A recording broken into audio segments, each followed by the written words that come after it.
Nanay's Day. Happy Nanay Day. Kabataan na Nabati mo ng Tita Iked. Nabati mo na. Okay. Nabati mo ng inang. Andre, at si Angel. Talagang sila ay nagkaroon ng award na friendship. Talaga. So talagang ipagpatuloy nila.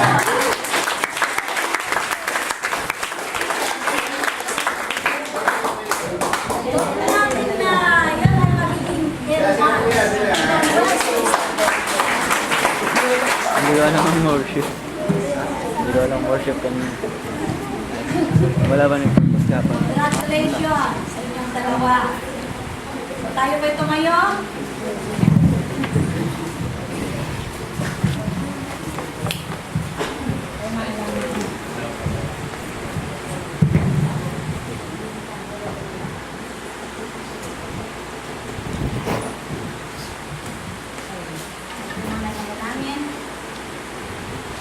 Yes, Father God in heaven, we humbly bow down before you, O God.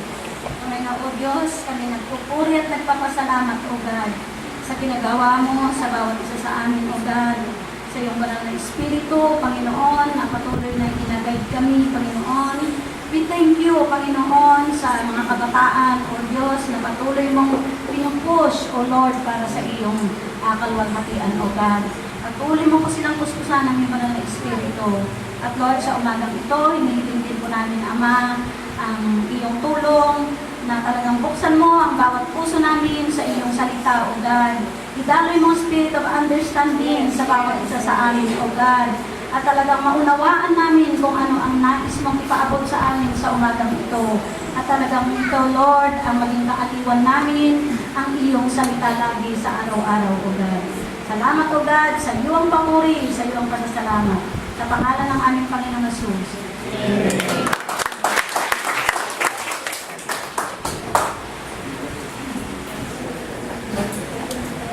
May kagawin eh. So, nilagay ko po na title ng ating pag-aaralan ngayon, Loving the Life God Has Given You. Mahalin natin yung buhay na ibinigay ng Diyos sa bawat isa sa atin. Di po ba gusto natin na mabuhay pag tayo ay naliligayahan sa mga pagpapala ng Diyos pag tayo dumadaan doon, di po ba?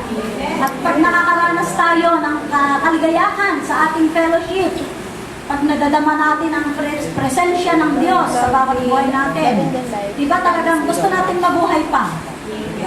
Ngunit may mga panahon na minsan ang buhay ay dumadaan tayo sa mga pagsubok, pagkabagot, at nahihirapan sa mga gawain. Kaya nga po marami ang mga taong nadidepress. At ito'y seryosong kondisyon ito sa mga tao.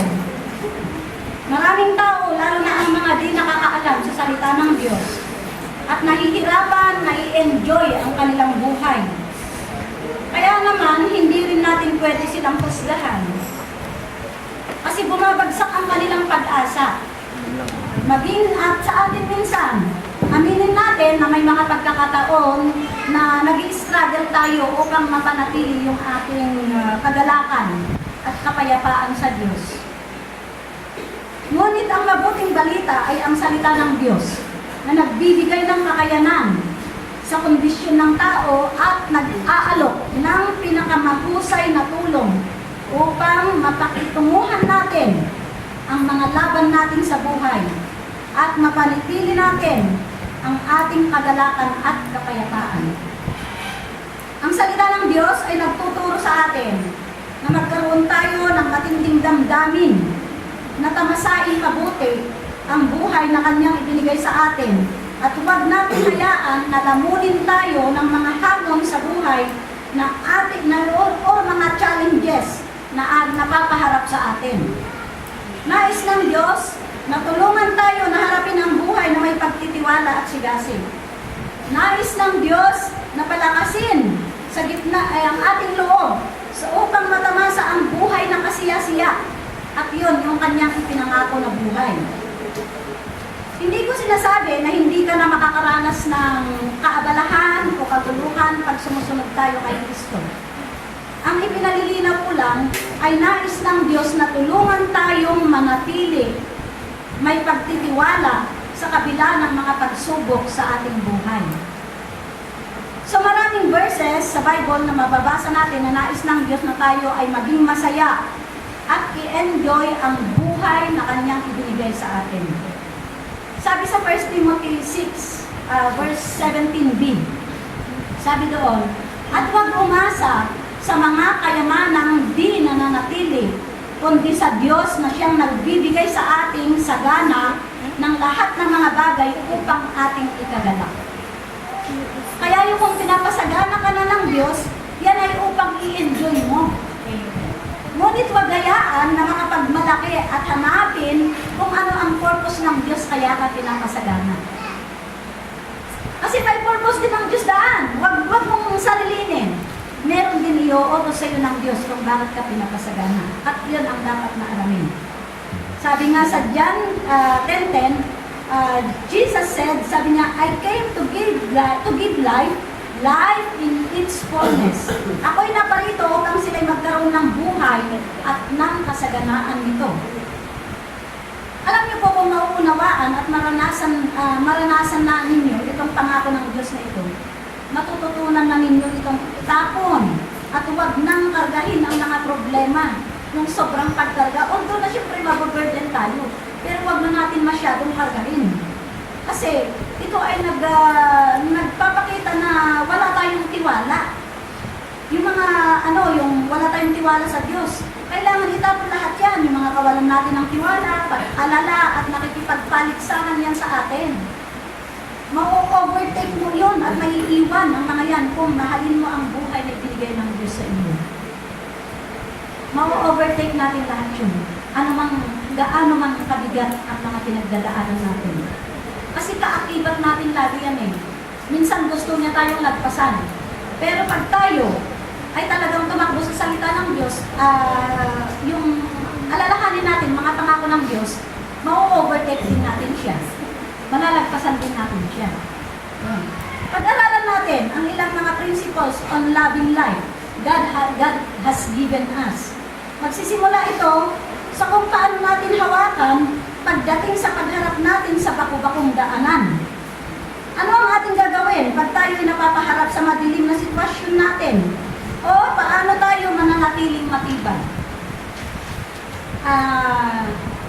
Kukunin natin yung kwento ni David.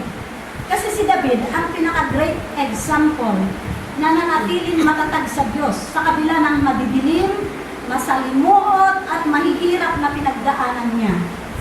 Pagbasahin natin ang awit, mapapahanga ka dahil inumpisahan niyang sumulat ng awit sa kabila na siya'y nanghihina ang kalooban. Pero nagtatapos siya sa kalakasan. He learned to see the light in dark days. Natutunan niyang tingnan ang liwanag sa kadiliman ng kanyang buhay. So sana ganun din po tayo. Tingnan natin ang isang kasaysayan ni David sa panahon ng napakahirap sa kanya na mahalin ang kanyang buhay. Ikonsidera natin ang isang hindi birong pangyayaring super diin na sumalubong sa kanya at sunod-sunod pa ang kanyang mga problema. Una, si David ay tinakbuhan niya ang kanyang haring Saul kasi naiinggit ito sa kanya. Kaya siya hinahabol at gusto pa siyang patayin kasi kinain na ng inggit si Haring Saul. At inisip pa niya na parang aagawan pa siya ni David ng kanyang trono. So maraming beses na gusto niyang patayin si David. Kaya't kailangan niyang tumakas papunta sa Filisteo na kaaway ng Israel. At isang araw, nakipaglaban si David at ang kanyang grupo sa mga Filisteo. At nang sila'y umuwi sa kanilang ginangkuhan na kung ito'y tawagin Siklag, nadatna nilang abo na lang dahil sinalakay ng Amalesita at dinala ang kanilang mga asawa at mga anak na ginawang bihag. Biruin mo, dumating silang pagod at gutom na inaasahan nilang sasalubungin sila ng kanilang pamilya at pakakainin ng masarap. Pero kagulat-gulat at kapanglawan, kaguluhan at kawalan ang kanilang nadatnan. So itong mga malalakas na kawal na ay halos lamunin sila ng kalungkutan. Sabi nga ng 1 Samuel chapter 30 verse 4, sabi niya, Then David and the man with him lifted up their voices and wept until they had no more strength to weep. Sila'y naglakas ng tinig at umiyak hanggang sa sila'y nawalan ng lakas na umiyak. Sabi niya, gaano kalalakas ang mga sundalong yun? Talagang mga mandirigma. Pero biruin mo yung kanilang ginawa, umiyak ng umiyak dahil sa kalungkutan hanggang sa sila'y mawalan ng lakas. Sabi niya, gaano katinding kalungkutan ang araw na yan sa kanila. Napakahirap mahalin ang buhay sa araw na yan para sa kanila kung tutuusin. So biruin mo itong malalakas sa labanan ay umiyak hanggang sa mawalan ng lakas. Maaaring na meron din sa atin na dumadaan sa mga araw na hindi maganda. Mga panahon na nagkait ang araw ng liwanag. Panahon na sobrang hirap ang iyong naramdaman at parang mawawala ka na. But wait, balik muna tayo sa 1 Samuel, chapter 30, verse 6. Parang lumala pa ang sitwasyon para kay David. Sabi doon, at nagdalamhating totoo si David, sapagkat pinagsalitaan ng bayan na batuhin siya, sapagkat ang kaluluwa ng buong bayan ay pumanulaw. Bawat tao, dahil sa kanyang mga anak na lalaki at babae. Ngunit si David ay nagpakatibay sa Panginoon. Praise God. So si David ay nakaramdam lalo diyan ng sobrang sakit. Dahil ganun na nga ang nangyari sa kanila, pinag-usapan pang batuhin siya dahil sa pagdadalamhati nila.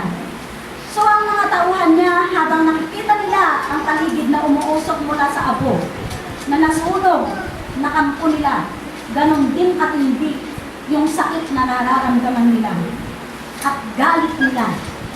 Kaya kailangan nila ang paglalabasan nila ng kanilang emosyon. At napili nilang ilabas sa kanilang pinunong si David. Kaya ito ang pinakamahirap na sitwasyon para kay David, na hindi niya lubos maisip kasi wala na nga ang pamilya. Tinutugis pa ng isang haring nasisiraan na ng bait. Nabubuhay na parang isang bagamundo. Napipilitang tumabi sa mga kaaway. Tapos ngayon, pinagbabalingan pa ng galit ng kanyang mga kasamahan at gawing scapegoat sa kanilang kalungkutan at nais pang patayin. Gaano kahirap yun? Siguro sa atin wala pa namang dumaan sa ganon, hindi po ba? Kaya kumbaga, gusto kong ma-picture natin yung hirap na pinagdadaanan niya at ikumpara natin sa ating mga pinagdadaanan. Nais kong madama natin itong desperadong kadiliman sa pahinang buhay ni David. Kung ikaw man ay may similarity ang kalagayan sa sitwasyon ito, nais kong madama mong hindi ka nag-iisa sa mga kinahaharapan mong mga kabiguan. Kasi itong pangyayari kay David ay para siyang binagsakan ng malaking bato o dulo na ng tubig. So sobrang kalungkutan niya dito, pakiramdam niya walang-wala na siya. Ngunit sa oras na iyon ang kanyang nadaraman, ito ang pinakamabuti niyang ginawa. Sa 1 Samuel verse 30, verse 6b, yung gaya ng sinabi na binasa natin kanina, sabi niya, ngunit si David ay nagpakatibay sa Panginoon niyang Diyos. Nais kong makuha natin ito. Ito ang ating dapat gawin pagdating sa mga problema na ating pinaharap. Meron ang isang kwento. May mga lolo dito, di ba? Pero siguro naman, alam na natin ang salita ng Diyos, hindi na tayo nang mamonsulti sa mga apo pagka pinapagalitan ng mga magulang, di po ba? Sabi dito, may kwento akong nabasa, sabi niya, may isang lolo na pumasyal daw sa bahay ng kanyang anak. Nadatnan niya ang kanyang apo na pinatayo ng kanyang magulang sa isang sulok makaharap sa dingding. Kasi yung bata nag-misbehave. Meron siyang nagawa na hindi tama. So, dinisiplina ng kanyang ina. So, ang gawa niyang pagdisiplina, pinapatayo sa sulok at nakaharap lang sa dingding. Inuurasan yon. Nadatnan ng kanyang lolo ngayon. Pero wala siyang sinabi doon sa pangyayaring yun. Nanatili siyang nanahimik. Ngayon kinabukasan, bumalik ulit si lolo sa bahay ng kanyang anak. May dala-dala siyang pintura, paleta at paintbrush. Dumiretso siya doon sa dingding na kinakatayuan ng kanyang apo pagka pinaparusahan. Ang ginawa niya, pinintahan niya yung dingding, nilagyan niya ng mga puting na kumakaway ang mga buntot, nilagyan niya ng mga tupa sa mga sariwang pastulan, Nilagyan niya ng mga goldfish, pininturahan niya, mga goldfish na lumalangoy sa tubig. Tapos ito ang sabi niya, para daw pag pinarusahan ulit siya ng kanyang ina, yung kanyang apo, meron siyang makikitang kahanga-hangang mga bagay habang siya ay dumadaan sa disiplina. Yun ang nais ng Diyos na mangyari sa atin. Kaya tumakbo tayo sa salita ng Diyos.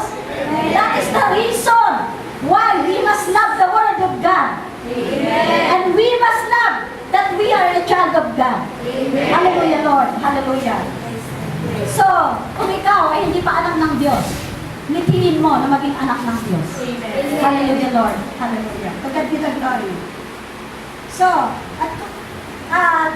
ito ay talagang salita ng Diyos ang kailangan natin laging takbuhan sa ating mga kabigatan, sa lahat ng mga problema natin.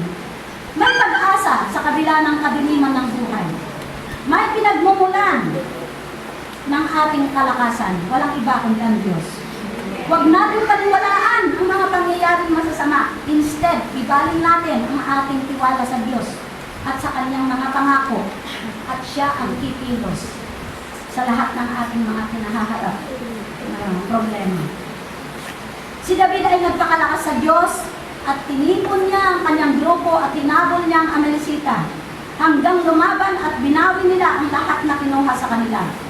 So, ito yung personal nating pag-ikot papunta sa salita ng Diyos. Kasi yan ang nagbibigay sa atin ng susi ng paglagos. Kung paano natin makamtan ang katugunan sa mga laban natin sa ating buhay.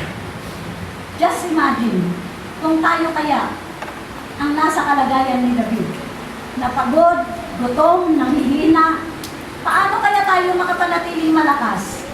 Lalo pa kung binubulungan ka na ng kaaway na ikaw ay talunan na. Paano kaya tayo makakapagpalakas sa Panginoon upang magtagumpay? Tapos wala pang nagbibigay sa iyo ng encouragement. Paano kaya?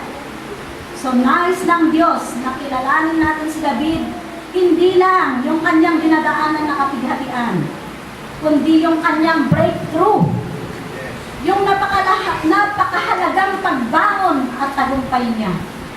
Hallelujah, Lord. So meron akong ibibigay sa inyo na 3 practical pointers na hango dito sa kwento ni David kung paano tayo magpakalakas sa Diyos. Una, ito ang dapat natin gawin para tayo ay makapanatiling malakas, makapagpahinga, magkaroon ng peace of mind sa Panginoon. Put worship before warfare. Sumamba ka muna sa Diyos bago sumabak sa labanan. Ibig kong sabihin, pagmunat pa lang ng iyong mata sa umaga, sambahin mo muna ang Diyos. Huwag kang mag-isip ng anong gagawin. Ang Diyos mo lang iyong unang lapitan. Sambahin mo muna siya. Umpisahan mo ang iyong araw. Dahil ang haharapin mo ay pakikibaka sa araw na yan. Umpisahan mo sa pagsamba muna sa Diyos. Si David ay nakilalang magiting na mandirigma. Nakilalang pinatay si Goliath, yung higante. Nakilalang pinotektahan niya ang mga tupa ng kanyang mga ama at ng kanyang ama sa mga layon at mga oso at marami pang patunay na ginawa niya para makilala siyang magiting na sundalo, magiting na mandirigma. Pero wag nating kalimutan na bago pa nangyari ang lahat na yan sa kanya, si David ay unang nakatatak sa kanya ang pagsamba. Siya ay talagang mananambahan talaga. Kaya si David ay hindi niya hinayaan na mangibabaw ang kanyang galit o emosyon para habulin agad ang Amalekites upang bawiin ang pamilya at pag-aari niya. Siya ay tumigil muna at naglaan ng oras sa Diyos upang sumamba. Ito'y napakahalagang dapat natin gawin sa ating buhay. Ang maglaan ng oras sa Diyos at maging priority kung nais nating makapanatiling matibay sa kalagitnaan ng pagsubok sa ating buhay. Kung hindi pa yan ang unang prioridad mo, kapatid, kailangan mo nang umpisahan na maglaan ng oras sa Diyos araw-araw. Kasi ginawa ka niya upang sambahin siya dahil karapat-dapat siya sa ating pagsamba, karapat-dapat siya sa ating panahon at atensyon. Huwag natin isentro ang ating kabalsahan o kasiyahan man, bagamat ito ang nais niya sa atin, kundi sa Kanya, ang Diyos ang sentro ng ating buhay. Praise God. Oo, kailangan natin lumaban minsan sa ating sarili. Pero bago lumaban, kailangan magbigay ng oras sa Diyos. Isipin natin ang isang sundalo na walang proper training, kulang ng armas at walang tamang plano, ay mabibigo sa laban. Ngunit ang sundalong handang-handa ay victorious soldier. At nang gitna sa ating paghahanda sa spiritual ay ang paglalaan ng oras o panahon sa Diyos. Pangalawa, ask God for direction. Humingi ng daan o sumangguni sa Diyos.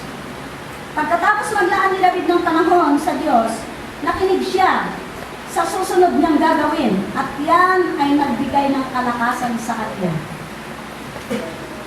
So, sa 1 Samuel 30 verse 7, sinabi ni David kay Abiatar na saserdote, sabi niya, isinasamo ko sa iyo na dalhin mo ang ephod at dinala doon ni Abiatar ang ephod.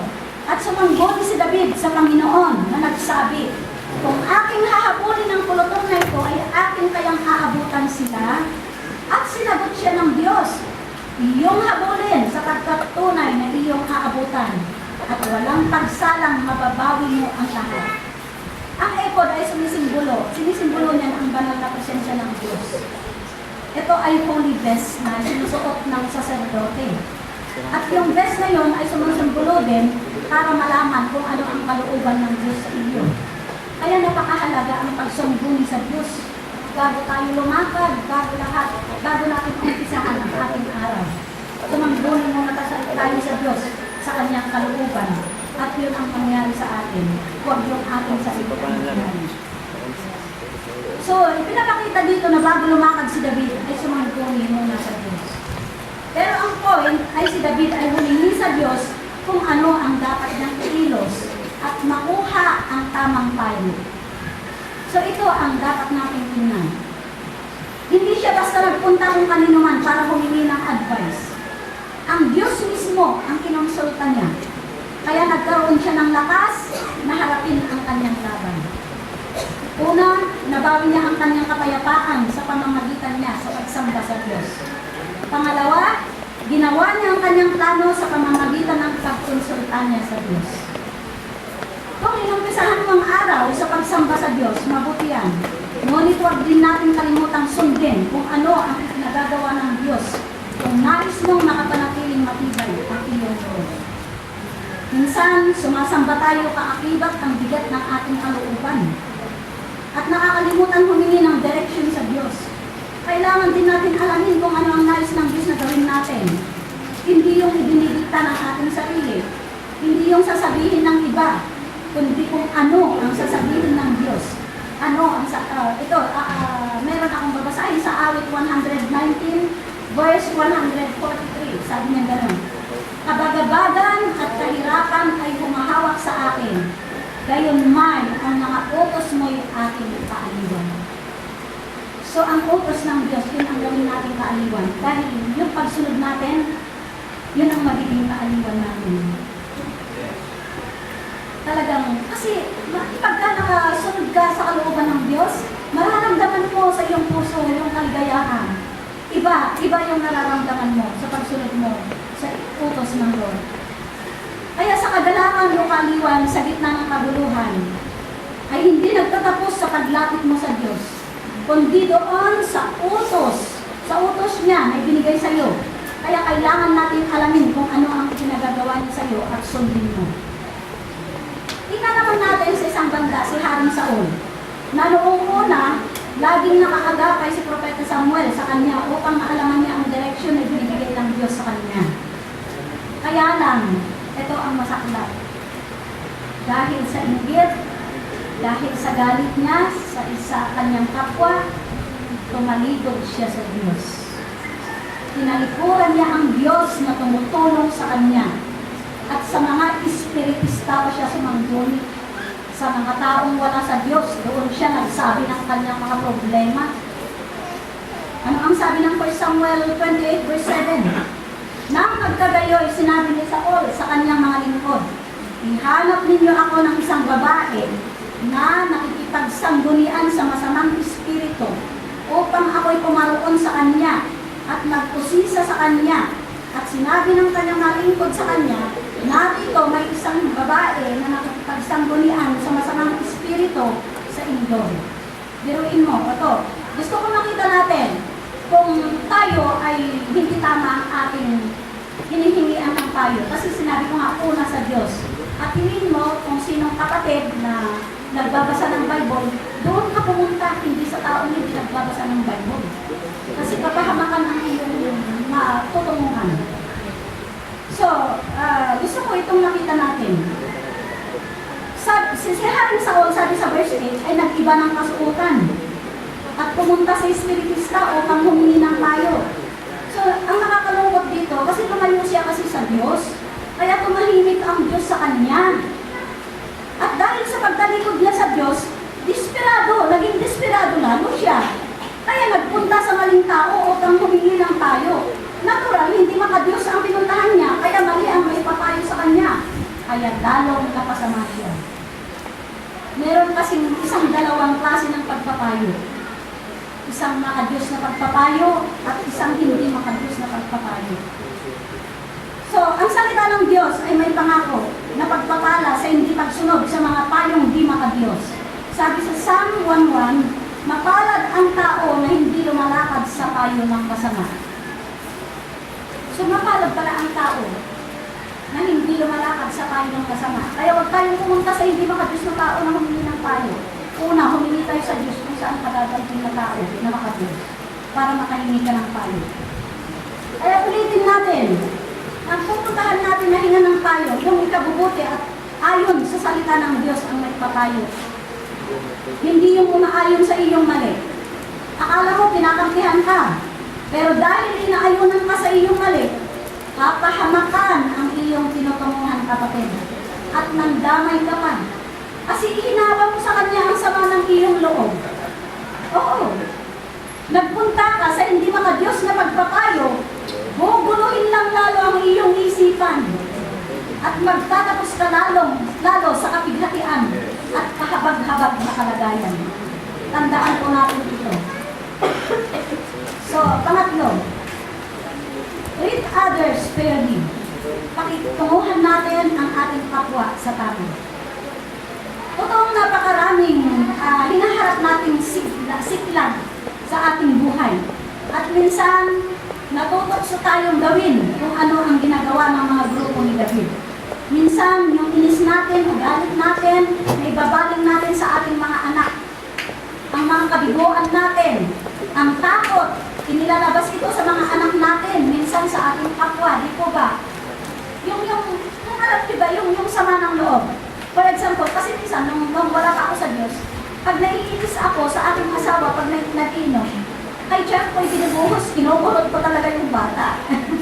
Pero tagal ni Gloria talaga, hindi na nga. Parang ganun ba? Ginawa ko lang example yun. Kasi minsan ganun talaga ang nangyayari eh. Inilalabas natin yung ating sama ng loob, minsan sa ating mga anak o sa ibang tao. Huwag natin gawin yun. Kasi ang kalungkutan, ang hirap ng kalooban. Gustong-gusto niyang may makasama. Kaya naghahanap ng mayayakag kasi ito.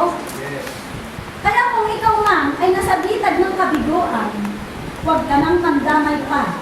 Bagos, ipakumbaba mo ang iyong sarili sa Diyos at magbigay ka ng panahon o oras sa Kanya.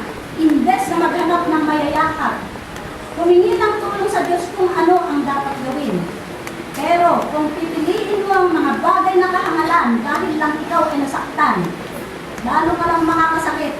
Parang itinalat mo lang ang iyong sakit na nasa iyo. So ano ang nangyayari sa pagpasa mo sa sama ng iyong loob sa iba? Lalong gulo, lalong miserable ang kahinatnan mo. Kaya kung may kaguluhan, maging maingat sa sarili, na tama ang ating pagkilos at maging patas tayo. Praise God. Hallelujah, Lord Jesus. Minsan kasi talagang totoo yun. Lalo na minsan sa mga bata at ang kanilang mga magulang ay hindi pa alam ang salita ng Diyos. Ang ginagawa nila, sa bata nila talaga, sa mga anak nila, ang kanilang pinaparusahan. So ang bata, natatanim niya sa kanilang puso at isipan yung sakit. So ang mga bata, kaya minsan pagdating sa school, kaya may mga nambubuli, may pinagdadaanan yan sa kanilang pamilya. Oo. Inilalabas lang nila yung sama ng loob nila sa kanilang kaklase o kaya sa kanilang mga kapatid. Kaya kayong mga kabataan, kung meron man kayong pinagdaanan sa inyong mga pamilya, sa mga gulang ninyo, lumapit na kayo sa Diyos. Sa Diyos kayo makakahingi ng kapayapaan, sa Diyos kayo makakahingi ng tulong. Kaya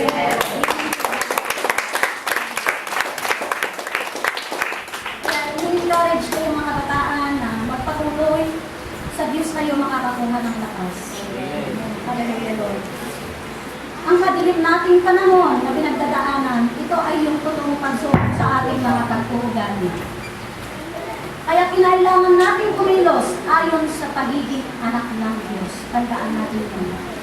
Kaya pag-aralan natin ang salita ng Diyos, itanim natin sa ating puso na tayo anak ng Diyos. Kaya kailangan din natin kumilos ayon sa pagiging anak ng Diyos. Hallelujah, Lord. Magpakita ng kabutihan sa kapwa, mag-uunawaan sa mga kahinaan ng bawat isa. Kung meron man tayong galit o kabiguan, huwag nating ibalin sa ating kapwa. So, ang susi ng pananatiling maging malakas o matibay sa buhay is to walk with God and live according to God's instruction. Dahil kung sasalumatin mo ang kalooban ng Diyos sa buhay mo, mawawala ang iyong kagalakan at kapayapaan. Hallelujah, Lord! Amen. Hallelujah. So dito po ako nagtatapos. Naway kahit kaunti matutunan natin na talagang laging magpuri, pagmulat ka lang ng ating mata, magpuri na tayo sa Diyos, tingin natin yung tamang direksyon sa Diyos, at talagang tulungan tayo ng Banal na Espiritu na makitungo sa mga tao na ating nakakasalamuhan. Unawain na kung sila man ay medyo kasaway, unawain natin, ipanalangin natin sila. At talagang ang mga leaders of the church, hindi rin kami perfecto. Sometimes, dumadaan din kami sa mga problema. Unawain din nyo kami kung may time na hindi nakakakilos kami ng hindi tama. To God be the glory. Tayo po ito kayo. Aminin po natin.